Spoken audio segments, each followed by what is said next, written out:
Ողջույն սիրելի ակնդիրներ, եթերում 5-շաբթին է, այսօր ես հյուրընկալել եմ Հայաստանի Հանրապետական Կուսակցության փոխնախագահ Արմեն Աշոտյանին։ Բարև ձեզ, պարոն Աշոտյան, շնորհակալ եմ հրավերն ընդունելու համար։ Պարոն Աշոտյան, մեր վերջի հանդիպումից շատ այսպես ժամանակ անցավ, հանգամանքներ էին, որ այնպես դասավորվեցին մեր հանդիպումները, չկարողացանք այսպես եթերային հարցազրույցներով կամ այլ ձևաչափով ուրեմն ներկայացնել, պատճառներ կային, ինչպես արդեն ասացի, երկար ժամանակ հետապնդումներ, բանտ, կալանք եւ այլն, այսպիսի բաներ, եւ հիմա ժամանակ անց այդ ամենից ուզում եմ հարց տալ, ինչ որ բան իմ իմացած Արմեն Աշոտյանի մեջ փոխվել է այս ընթացքում, թե չէ։ Այսինքն այդ կյանքը, այդ ռեժիմը ինչ որ բան փոխել է։ Շնորհակալ եմ հրավերի համար, նաև անսպասելի տեղից մեր զրույցը մեկնարկեցիք, նախ ուզում եմ առիթից օգտվել շնորհակալություն հայտնել կրկին բոլոր այն լրատվամիջոցներին, լրագրողներին, մեր հայրենակիցներին, ովքեր պայքարել են իմ մասնավորի, իմ ազատության համար եւ այսօր էլ պայքարում են Հայաստանի բանտերում նստած 5 տասնյակ մյուս քաղբանտարկյալների ազատության համար եւ իմ համերաշխությունը եմ հայտնում այդ մարդկանց, իրենց ընտանիքներին, բարեկամներին, հարազատներին եւ տարոս ազատության ուզում եմ իրենց փոխանցել։ Իհարկե քաղաքական հետապնդումները շարունակվում են բոլորի հանդեպ, ովքեր այլակարծության եւ խիզախության կրող են, անպայման չէ դրա համար նստել բանտում, քաղաքական հետապնդումների օրինակներ այսօր շատ են, տասնյակ են, հարյուրավոր են, եւ ոչ միայն այն մարդկանց օրինակով, որոնք այսօր ազատազրկված են, այլ բազմաթիվ շինծ ու գործեր կան նախկին նախագահների հետ կապված, որոնք ակնհայտ քաղաքական հետապնդում են, լրատվամիջոցների նկատմամբ կան դատական հայցեր, ինչը ակնհայտ քաղաքական հետապնդում է եւ լռեցնելու փորձ։ Հարյուրավոր այլ մարդիկ միտինգների մասնակից կամ աշխատանքի վայրում այլակարծություն արտահայտած մարդիկ այսօր տուժում են եւ վերման են ենթարկվում եւ դատական քաշքշուկների մեջ են, ինչը իհարկե քաղաքական հետապնդման ձև է, որովհետեւ եւ վախի մթնոլորտ տարածելու փորձ է եւ կներեք ջարմա է այդ ընտանիքների վրա, որովհետեւ ցանկացած դատական process ենթադրում է նաեւ պաշտպանի ներգրավվածություն, նյարդերի ծախս, ռեսուրսի ծախս եւ այլն եւ այլն։ Ինչը փոխվելի մեջ անհամեստություն անեմ, հա, ոչինչ տարեվերջ է։ Եթե ինչ-որ լավ բան եք տեսել իմ մեջ ժամանակին, ուրեմն այդ լավ բանը վստահ եք պահպանվել է։ Եթե ինչ-որ վատ բաներ եք նկատել ժամանակին ըստ ձեզ իմ մեջ, ապա վստահ եք մի զգալի մասը դրանց վերացել է։ Ահա։ Դուք ձեր աչքերով պետք է դատեք, ասածս դա է։ Այսպես ասում են արտահայտություն կա, բանտում ավելի ազատ է, քան ազատության մեջ։ Դա իրականություն է դա։ Այդ զգացողությունն է հետարքիր։ Դա իրականություն է այն մարդկանց դեպքում, իսկ ես վստահ եմ, որ ոչ միայն ձեր համեստ ծառան, այլ նաև բոլոր այն մարդիկ, ովքեր այս 7 տարիների ընթացքում անցել են քաղաքական կտանքների, հալածանքների, անազատության միջով, այդպեսին են եղել եւ ովքեր նստած են նույնպես այդպեսին։ Այս հոգեվորականների օրինակով էլ ենք դա տեսնում։ Միանշանակ դա այդպես է, ոչ եւ հոգեվորականները իհարկե այդ նրանց խոսակցությունը Աստծո հետ է, այո, դա միանշանակ է, իսկ մնացած աշխարհիկ մարդկանց դեպքում էլ է այդպես։ Այդ օրինակը բերել եմ Յոսիֆ Բրոդսկին, որը սովետական միության ժամանակ քաղաքական հետապնդման էր ենթարկվում, գրում էր, որ բանտը դա ժամանակի ավելցուկ է տարածության պակասի մեջ, այսինքն շատ քիչ տարածք է եւ շատ մեծ ժամանակ, եւ դա խզում է առաջացնում ցանկացած մարդու մոտ, հոգեբանական խզում, որովհետեւ շատ է թին, այսպես ասած ժամանակը, եւ քիչը վեն, վոլյումը, տարածքը, այսպես ասած, ծավալը, եւ մարդը ինքն է հարմարվում ինչպես անի, որ ճեղքի իրեն սահմանափակող այդ 6 խորանարդի 6 պատերը, 6 պատերը եւ ինչպես անի, որ այդ ժամանակ այդ թին փոխակերպի էներգիայի մեջ։ Դա հնարավոր է եւ դա եթե չլինի ընտանիքի հետ կապված կտանքները, հոգեվոր, հոգեկան, ֆինանսական եւ այլ խնդիրները, որ կրում են ցանկացած ընտանիք, եթե ընտանիքի կերակրողը նստած է, ապա մնացած ամեն ինչի պարագայում կարելի ասել, որ դա մարդու համար Աստծո կողմից տրված փորձություն է եւ այդ փորձությունը անցնելու ուժը Աստված նույնպես տալիս է, որովհետեւ երբեք ես չեմ կարող ինձ համարել շատ բարեպաշտ քրիստոնյա, բայց ունեմ բավարար բարեպաշտություն խոստովանելու համար, որ Աստվածասեր եմ եւ այդտեղ մի կարևոր բան նկատել եմ, ցանկացած փորձություն, որ դրվում է քո ուսերին, միաժամանակ կա այն աղբյուրը, որ կարող ես այդ աղբյուրից քաղած էներգիայով այդ փորձությունը հաղթարել։ Չկա մի challenge, այսպես ասած, որ Տերը մեր առջև դնում է ու չի ասում ու չի օգնում, թե ոնց այդ challenge-ը հաղթարես։ Քո խնդիրն է այդ quest-ը, հոգևոր quest-ը ճիշտ կանցնես, կոպիտ ասած ճիշտ կգտնես այն կոորդինատը, որտեղ թաքնված է այդ էներգիան, այդ գանձը, այդ սնուցման աղբյուրը քո ուժի պայքարի եւ այլն։ Այս ամենը իմ մասին չի, այս ամենը այն մարդկանց մասին է, ովքեր այսօր էլ նստած են եւ ոչ միայն Երևանի բանտերում, որովհետեւ ինձ համար տարբերություն չկա Բաքվի թե Երևանի բանտում են Հայը որտեղ է նստած։ Իսկ իրենց քաղաքական հայացքների համար նստած մարդիկ են մեր հայրենակիցները, մի մասը Նիկոլ Ալիև պասերով հայտնվել են Բաքվի բանտերում եւ նախագահ Սարգսյանի ռեզոնանսային ոդքասթը նաև այդ ընթացքում նախագահը ասաց, որ չի բացառում, որ Երևանից եկած պասով են որոշ արցախյան գործիչներ հայտնվել Բաքվի բանտերում, իսկ նախագահը հենց այնպես բան չի ասել երբեք։ Ես կարծում եմ Նիկոլն ու Ալիևը իրար հետ կիսել են, այսպես ասած, ով պետքա բանտարկի, կոպիտ ասած Նիկոլին ավելի հեշտ էր Բակո Սահակյանին, Արկադի Ղուկասյանին, Ռուբեն Վարդանյանին, Լևոն Մնացականյանին, Դավիթ Իշխանյանին, Դավիթ Մանուկյանին, բոլորին գցել Ալիևի ջեբը, այսպես ասած, որպես քաղբանտարկյալ, որովհետև եթե նրան գային Երևան Արցախի հայաթափումից հետո բնականաբար շատ ավելի ուղիղ խոսենք, էլի, շատ ավելի ուժեղ կլիներ Արցախահայության համախմբվածությունը, իմ ողջ հարգանքով Արցախի ներկայիս պետական ինստիտուտների ղեկավարների նկատմամբ, բայց ակնհայտ է, չէ, որ սերուցքը եւ ոչ միայն Արցախահայության, այլ նաեւ հայ ժողովրդի քաղաքական, ռազմական սերուցքի մի մասը Բաքվի բանտում է։ Նրանք պրոստը Արցախահայեր չեն, նրանք հայ ժողովրդի սերուցքից են, որովհետեւ այդ մարդկանց կենսագրությունը, արժե համակարգը, պայքարը, ինքնազոհողությունը, որի ականատեսը մենք եղանք նաև այդ բանտարկության, հա, դրվագներով, դրա մասին է վկայում։ Իսկ Նիկոլը տենց կիսեցին Ալիևի հետ, կոպիտ ասած, Բակոն Արկադը Ռուբոն քեզ դու կպահես, այս մարդկանց ես կպահեմ, հա, գլխատելու, թևաթափ անելու փորձ է,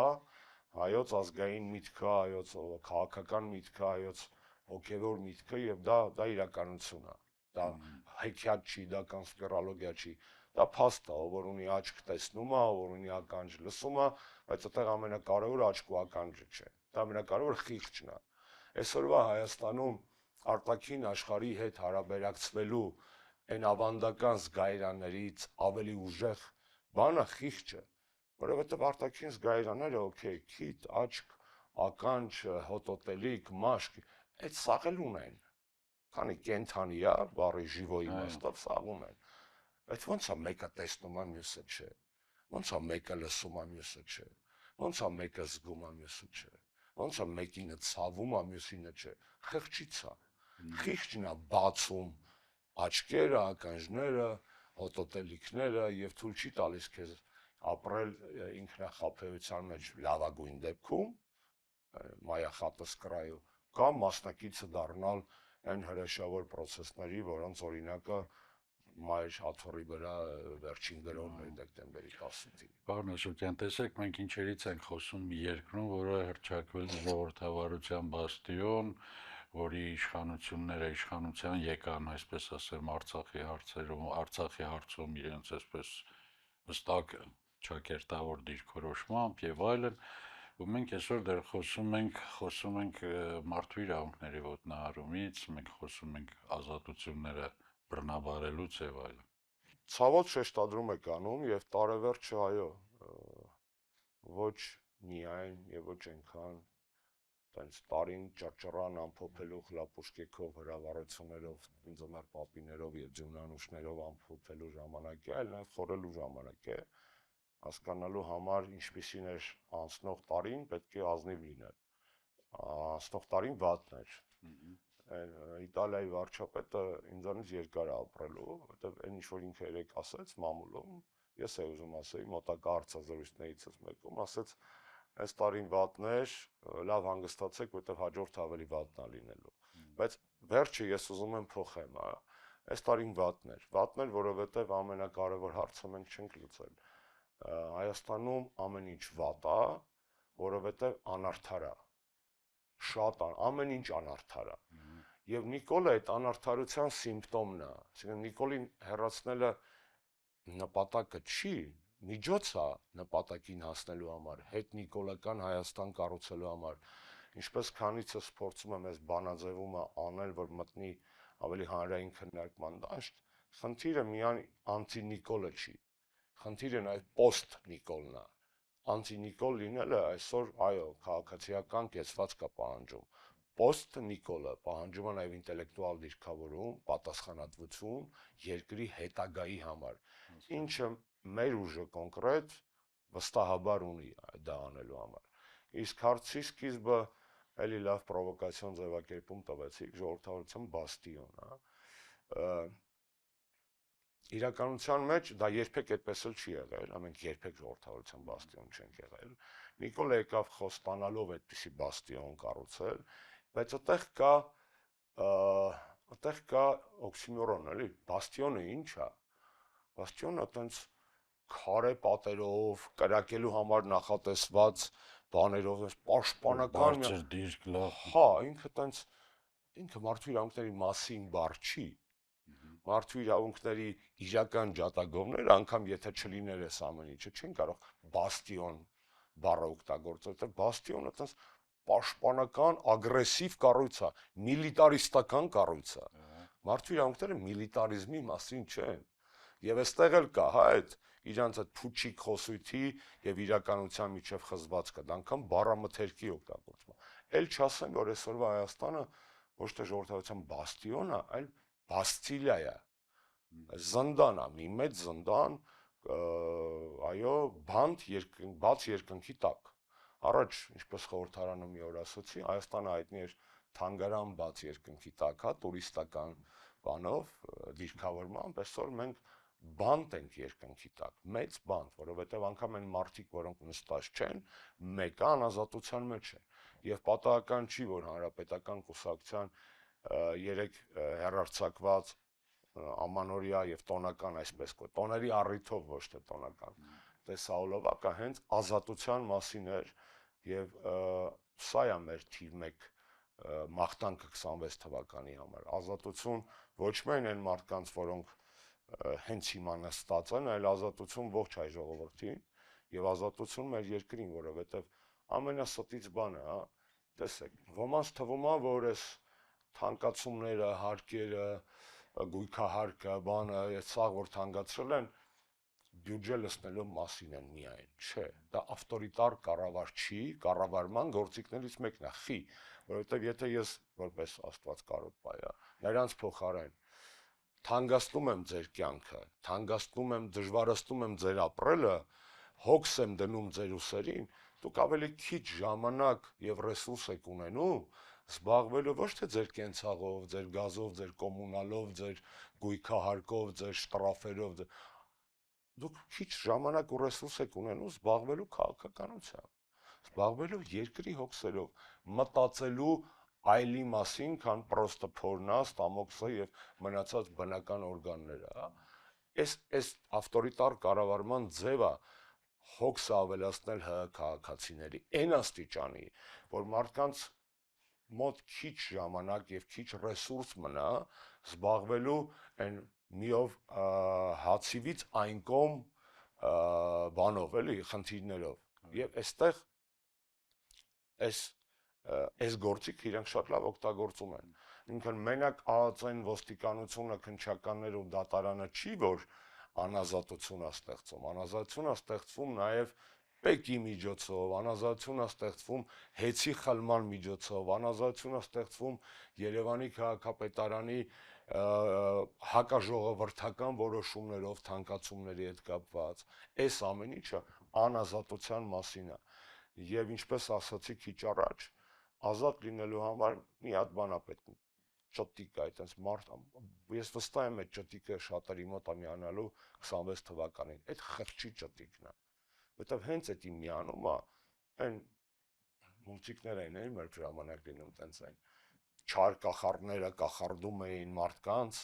քաղաքներ, երկրներ, մեկ էլ հոպ այդ կախարդը մեռնում էր, մուլտիկի մեջ, եւ մարդկանց մոտ վերադառնում էր իրականության ընկալման իրենց սովորական մարդկային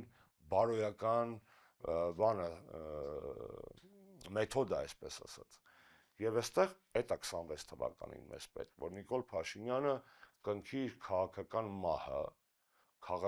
մահը որպես երկրի վարչապետ, եւ մենք ունենանք շանս անտի-Նիկոլից հետո անցնելու post-Նիկոլ ռեժիմի։ Ահա։ Շատ հետաքրքիր է իհարկե այս ամենը, այս վերլուծությունը, բայց ձեր խոսքի մեջ ես մի փոքր լավատեսություն տեսա 26 թվականի հետ կապված, մանավանդ Իտալիայի վարչապետի հայտարարությունը, որ մեջ բերեցիք, 25 թիվը վատն էր, 26-ը, եթե դուք փոխում եք, պիտի որ լավը լինի։ Պիտի որ լավը լինի եւ դրա համար ինչ նախադրյալներ ունենք։ Ես ուզում եմ անցում կատարենք մեր քաղաքական դաշտին, հասկանանք ինչ ունենք այդ լավատեսության համար։ Այստեղ կան այնպիսի գործընթացներ, որոնք հուշում են, որ կարող է լավ լինել։ Դուք իրավացիորեն նկատեցիք, որ ես չափավոր, ոչ թե զգուշավոր, չափավոր եւ ռացիոնալ լավատեսություն եմ ինքս իմ մեջ կրում եւ փորձում այսօր հաղորդել եւ ձեզ եւ մեր հեռուստադիտողներին, ինչու։ Այո, այդ լավատեսությունը դուք տանում եք ինձ ռացիոնալ դաշտ։ Ես չեմ ուզում մտնել այդ ռացիոնալ դաշտ, որտեղ բոլորը այդ դաշտում են։ Հիմա ում էլ կանչեք ձեզ կասի Նիկոլի Վարկանիշի ընկնում է, անդիմադիր ուժերը նոր ձևավորում, մյուս ընդդիմությունները ավանդական նույնպես մրցունակ են, մի խոսքով շանս կա, ընտրություններ, մենք կասենք հələ մինչև ընտրություններ կա impeachment եւ այլն, то есть ամեն օր պետքա փորձել Նիկոլին հեռացնել, խի։ Դե լինելու են, արդեն եղել են եւ լինելու են միջև ընտրություններ, եթե այդպիսիք տեղի ունենան Նիկոլի օրոք process-ներ, որոնք կարող են անդառնալի դարձնել որոշակի բաներ։ Այսինքն կներեք, այդ դեպքում փլատակների վրա իշխելու ցանկություն ով ունի, արդեն փլատակ է, բայց դեռ բան կա փրկելու, որպես երկիր, որպես համակարգ, որպես արժանապատվություն։ Այսինքն իսկ եթե հաշվենք 6 ամիս, միջև 180 օրվա ընթացքում, եթե Նիկոլն է կազմակերպելու այդ ընտրությունները, կարան լինեն անդառնալի բաներ, այդ թվում գեոպոլիտիկ առումով, այդ թվում ենթակառուցվածքային առումով, այդ թվում հոգևոր առումով եկեղեցու հետ կապված զարգացումները, այդ շատ ոլորտներում կարան լինեն։ Ինչու չեմ ուզում մտնել ռացիոնալ դաշտ, իմի բերեմ, բոլորը դրա մասին ձեզ հետ կխոսեն։ Ես ուզում եմ իրրացիոնալ դաշտ անել։ Եվ ոչ նրա համար, որ ամանորը Սուրբ Ծնունդը նախատոնական ժամանակահատվածը, որ մարդիկ սիրում են հրաշքների հավատալ։ Ես հրաշքներին հավատում եմ, բայց այդ հրաշքները ունեն մեկ ծագում, ոչ թե կախարդներ, այլ հոգևոր ուժ, մարդու հավատ առ իր արարիչը եւ այն արժեքները, որոնք Մովսեսից ասենք, Մովսեսից սկսած փոխանցվել են։ Այդ պրոստը զրույց չի։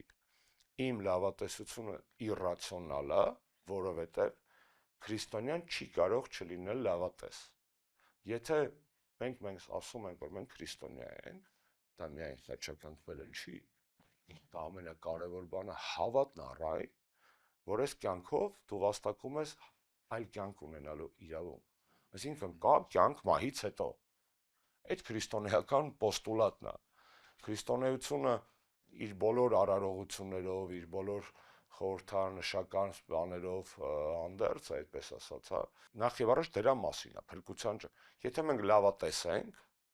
մենք քրիստոնյա ենք, մենք լավատես ենք։ Ես իրրացիոնալ լավատես եմ։ Այլ տարբերակ չկա պարզապես։ Այլ տարբերակը նշանակում է, որ ես ոչ միայն հայ չեմ, իրականում ես քրիստոնյա չեմ։ Իսկ եթե կա կյանք մահից հետո, ըստ ավետարանի եւ ըստ Աստվածաշնչի, հաստատ Նիկոլից հետո կյանք կա, չէ՞։ Ես վստահ եմ, որ կա այդ կյանքը։ Եվ այստեղ, այո, իմ լավատեսությունը ես չեմ ուզում կառուցեմ, հիմքում դնեմ, խարսխեմ սոցհարցումների վրա, խի, որովհետև երկու ամիս հետո բավար ուրիշ թիվ եկա, всё, ես էլ լավատես չեմ, всё, պետք է մոխիրը վերցնեմ, լսնեմ այն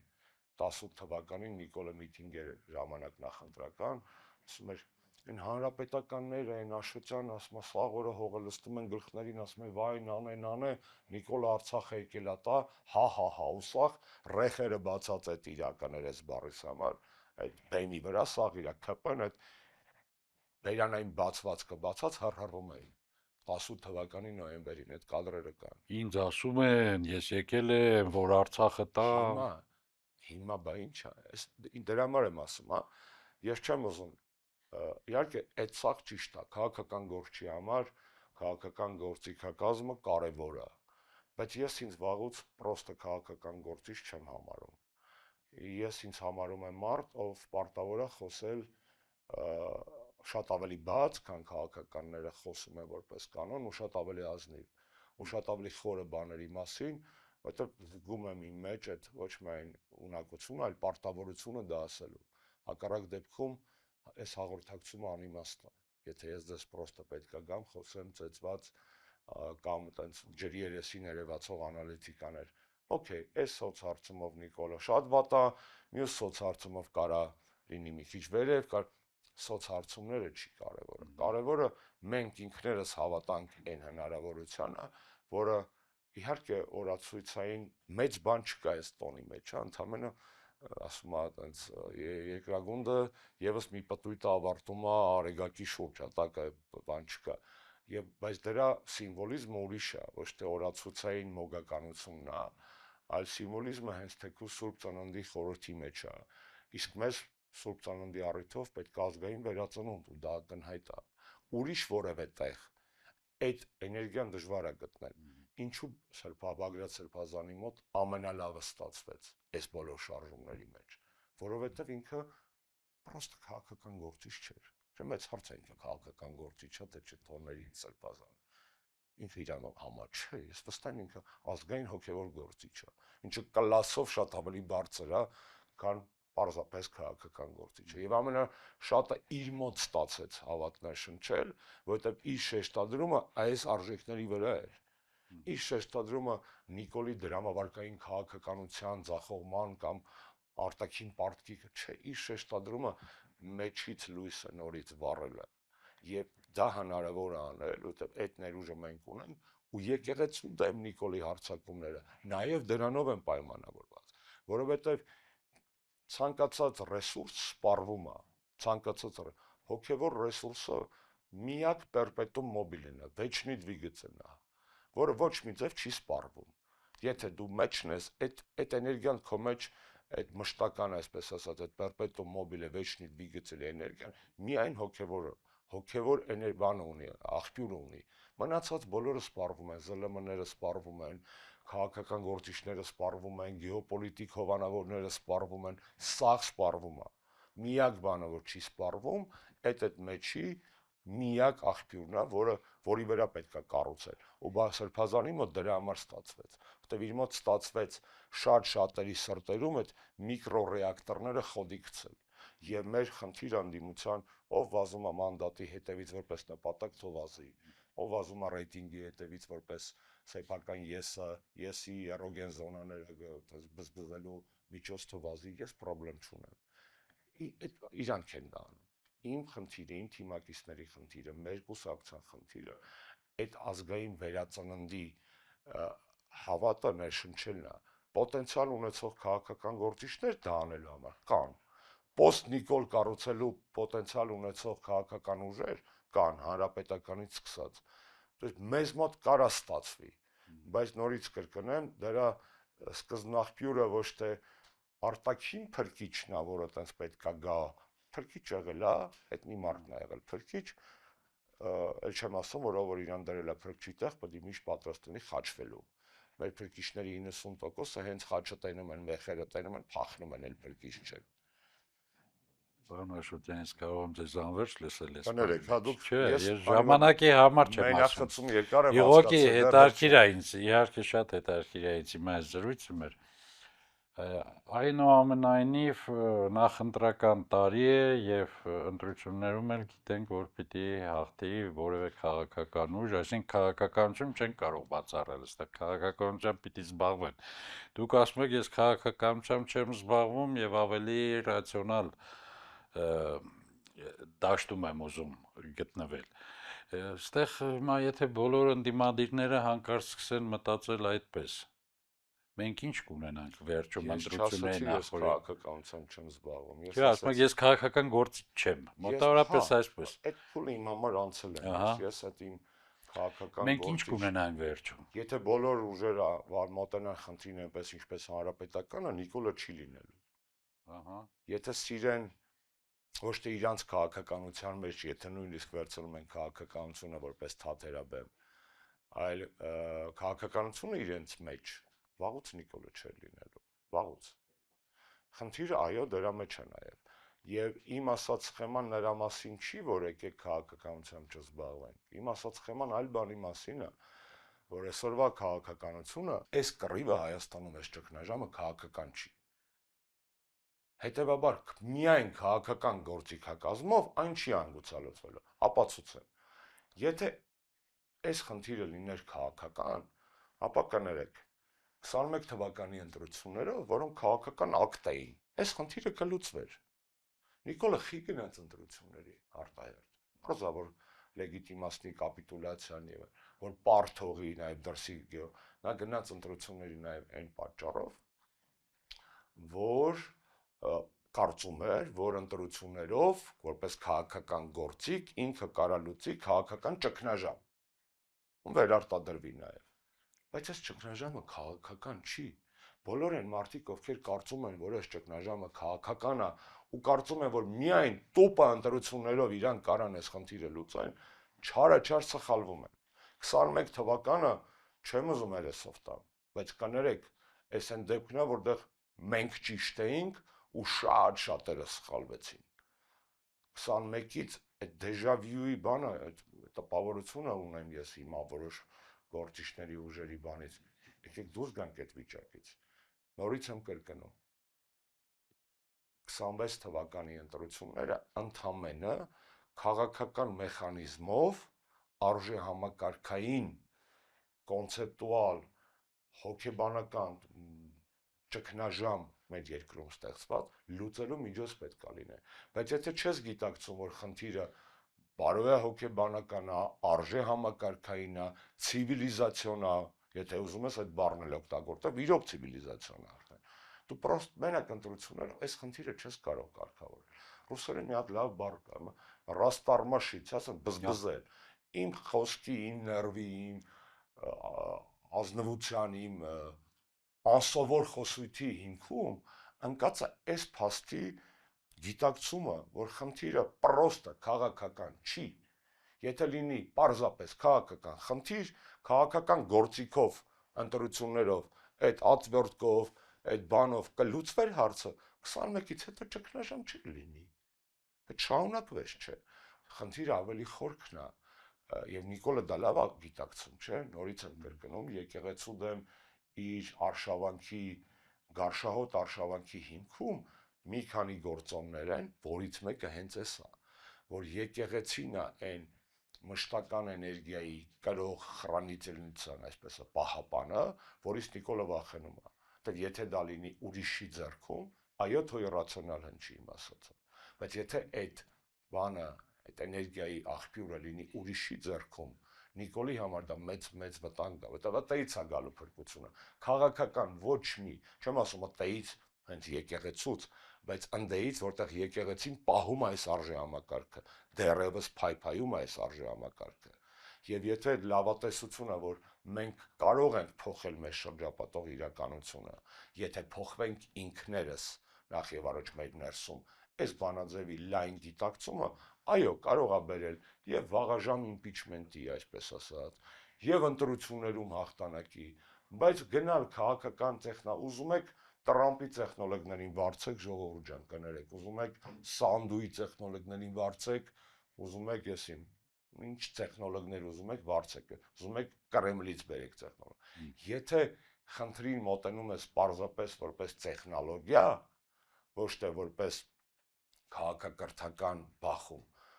դու կարող ես ստանալ 2% վարկանիշի աճ, լավ 5% վարկանիշի աճ, բայց արդյոք դա բավարարելու է Նիկոլին փոխելու։ Ես ունեմ այդ մտավախությունները, որ եթե խնդրին մոտենանք տեխնոկրատական, բայց պոլիտեխնոլոգիական միայն եղանակով եւ չխոսենք այս ամենի մասին, ինչի մասին ես փորձեցի չարաշահելով ձեր համբերությունը, տարեվերջում տենց պորտկալ բացվել, մենք կարծում եմ, որ կարող է խնդրեմ ունենանք այդ մեղմ ասեմ։ Նիկոլ Փաշինյանը վերջին շրջանում մի քանի անգամ հայտարարեց, որ բանավեճ է հրավիրում երեք նախագահներին, իհարկե արժանի պատասխան ստացավ իր հանդուգն այդ առաջարկի համար, որովհետև իրոք ասելիք չունի, դուք ձեր նշած ոլորտում պատրաստ եք բանավիճել նրա հետ։ Ասեք, ես Դուք կսպանեք նրան, ինչպես ուրիշներն են ասում։ սպանել։ Ну, նկատի ունեմ բանավեճով։ Ես դատական բժիշկ եմ։ Ահա։ Ես իմ բառապաշարում կա մասնագիտական բառ, շատ եմ սիրում այդ բառը։ Հերձում։ Եվ ես զբաղվել եմ Նիկոլ Փաշինյանի ստերի հերձմամբ 18 թվականից սկսած։ Զբաղվում եմ այսօր եւ զբաղվելու եմ այնքան ժամանակ, քանի դեռ Նիկոլ Փաշինյանը պատժի չի ենթարկվել ԱՍՈ օրենքների եւ ժողովրդի կողմից։ Նիկոլ Փաշինյանի բանավիճելու ցանկությունը նախագահների հետ մի տեխնոլոգիական ֆրթոն էր, տրուկ էր, խի։ Ինքը դա ասում էր, եկեք բանավիճենք, թղթերը ինչ եք անում, դե Ղարաբաղի թղթերը բանավիճենք։ Խի, որովհետև թղթերը իր մահախոսականն են, անգամ իր կողմից ընտրված, իր կողմից չարաշահված, հայկական ժամանակի հոդվածները տուլի տարած կնես, դա մեկը իր քաղաքական մահախոսականն է։ Ինքը մի քանի ամիս փորձեց նախագահներին պրիմիտիվ դիշովի կուտ տալ, այդ իր լակոտական կուտ տալ, բնականաբար ոչ առաջի, ոչ երկրորդ, ոչ երրորդ նախագահ այդ կուտը չէին ուտելու եւ այդ խաղը չէին խաղալու Նիկոլի դաշտում, Նիկոլը ստիպված եղավ հրապարակել փաստաթղթերը, բայց դա արեց ըստ իրեն իր համար նախընտրելի ժամանակահատվածում։ Խի, ինքը գիտի, որ լուբոյ հարցով, ցանկացած հարցով ինքը կրում է այս պայդրությամբ։ Բյուջեն էլ է իր ձեռը, ռեպրեսիվ ապարատն էլ է իր ձեռը, կուտել կարա տա, PR-ով էլ է ինքը ավելի ուժեղ։ Ինքը մի հատ մեծագույն մեղք ունի։ Ինքը Ղարաբաղը տվել է, ու ինքը վախենում է այդ հարցից, որովհետև ամբողջ այդ թղթերը այն մասին են, որ կարելի էր Արցախը չտալ, իսկ ինքը տվել է։ Հիմա ինքը որոշել է հետևյալը. ընտրությունները հունիսին են, այս թեման շուտ գցեմ դաշտ, մի հատ էփվի, սա ինձ կֆրտային ապացուցեմ, որ ես բանը եմ, դավաճան եմ, մինչև հունիս կմոռացվի կեթա։ Ինքը շուտ է գցել այս դաշտ, որ գոլոշի թողի։ Եվ շնորհակալ եմ ես ձեր հարցի համար, որովհետև այո, մենք չպետք է թույլ տանք, որ Նիկոլի մեղքերի մասին այդ արձանագրումները հանկարծ մինչև հունիս կորցնեն իրանց քաղաքական, բարոյական, էլեկտորալ նշանակությունը։ Ես ցանկացած դեպքում ես զոհվող չեմ, դատական բժիշկ եմ, բայց ես ձեզ մի բան ասեմ, անգամ հմեկ չեն հրավիրում, արդեն 6 տարի է, ուր մնաց Նիկոլը ռիսկ, այսինքն բնականաբար բանավեճը լեզվակռիվ չի, չէ, իհարկե լեզվակռվի բայց այդ տեխնիկա է,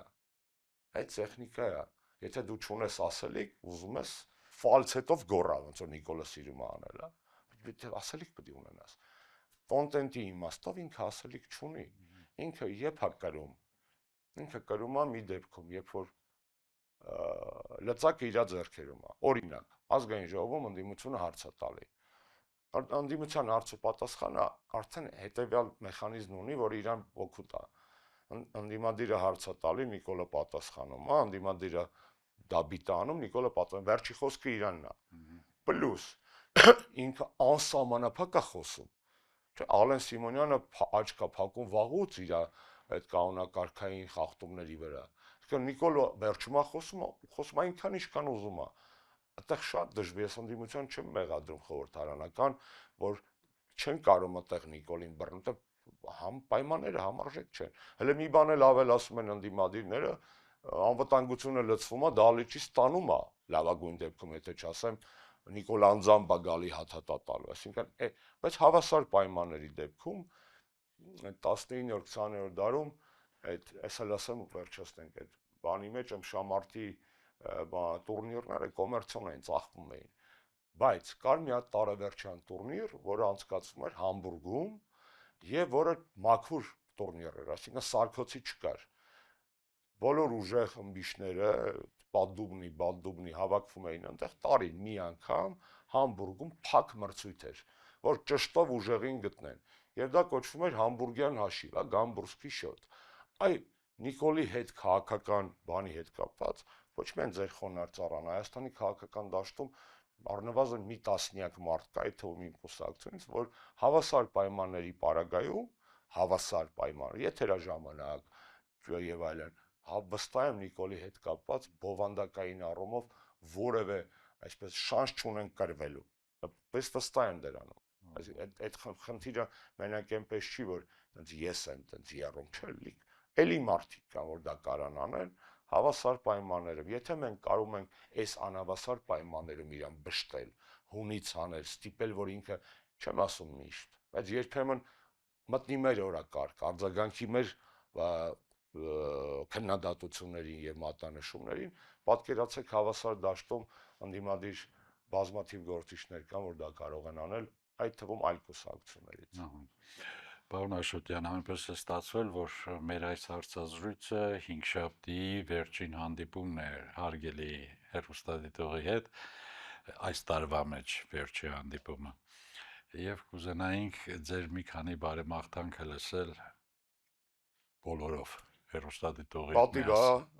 ամփոփել ձեր եթերաշրջանը եւ պատիվ է նաեւ հնարավորություն ունենալ ժողովրդի հետ խոսելու այդ առիթով եւս։ Կարծում եմ մենք ամբողջ հարցազրույցը փորձեցինք այդ տրամաբանության մեջ տեղավորել։ Ես ամենակարևոր անկորուստ տարի եմ մաղթում մեր հայրենակիցներին, ձեր ընտանիքներին, սիրելի ժողովուրդ, մեր երկրին։ Ես ազատություն եմ մաղթում եւ նստած Բաքվի եւ Հայաստանի բանտերում նստած մեր հայրենակիցներին եւ մեր երկրին ու մեր ժողովրդին եւ անհամեստություն անեմ Հանրապետականի նոր տարվա տեսաուղերձի մեջ, որի մասին խոսեցինք, այնդ հետաքրքիր բան կար, վերջում տեսաուղերձը փակվում է տոնածառով, բայց մեջից բռունցք է դուրս գալի։ Ես ուզում եմ, որ այս ամանորը եւ այս տոները, այո, ձեր տներում թող լինի տոնածառ տակը խաղալիքներ, ձմեռ պապին թոբերի կամ որ ընտանիքը այդ պահին պատվիրակել է դա, թող լինի այդ հնարավորությունը, բայց այդ տոնածառի վերևը, այո, աստղը որպես Վիֆլեեմյան աստղ բռիվ ընդունելի է,